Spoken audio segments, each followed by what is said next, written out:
Peggy 16.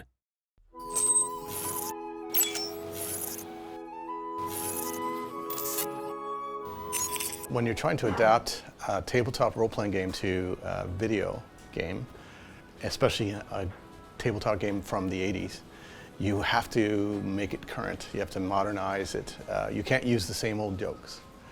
The detail, the terms that you use, the culture has changed. So we have to make sure that the humor was still there, but it was modern. We worked with people like Gareth, and we also worked with another writer, Bill O'Day. He had written some of the Paranoia lore books as well. So in order to kind of maintain that feel that people and fans of the game kind of know and love, we worked with these guys to make sure that everything was in keeping with the world and the lore, so we didn't stray too far from it. So when progressing in the game of Paranoia, players are going to start as a red clearance citizen, and their clearance is going to increase as a reward when they succeed missions in order to access new areas in the game. And they're also going to meet secret society. Friend Computer is your friend. Friend Computer desperately wants to make your life better, to make you better, to make sure you're happy. It wants the best for you.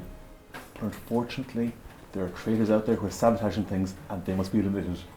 In terms of adapting an RPG system, a tabletop system, to a video game, you have to do it very carefully. You can't just use the rule books as a template for your game design. We had to create something that was true to the chaotic, slapstick, ridiculous nature of the Paranoia. Every level is created with intentions. Usually we have 3 pillars in the game: combat, dialogue, and what we call environment interaction, which mostly include hacking and crafting.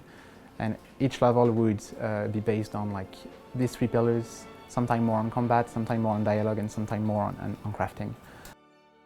To get the feelings that the companions could betray you at any moment, we ended up with this system where basically during the missions, you're gonna have certain officers behaving very suspicious. So they're gonna go and try to do something, or they're gonna be putting you into a situation where it's kind of like gonna force you to commit some sort of treason. By doing that, they're actually going to later during the debriefing report you or not to Friend Computer. It all depends on your relationship with that officer.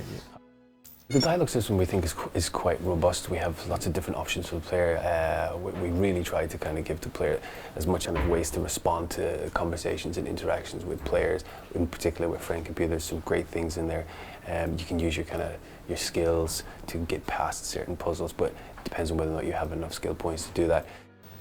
What we wanted the player to experience during combat is chaos.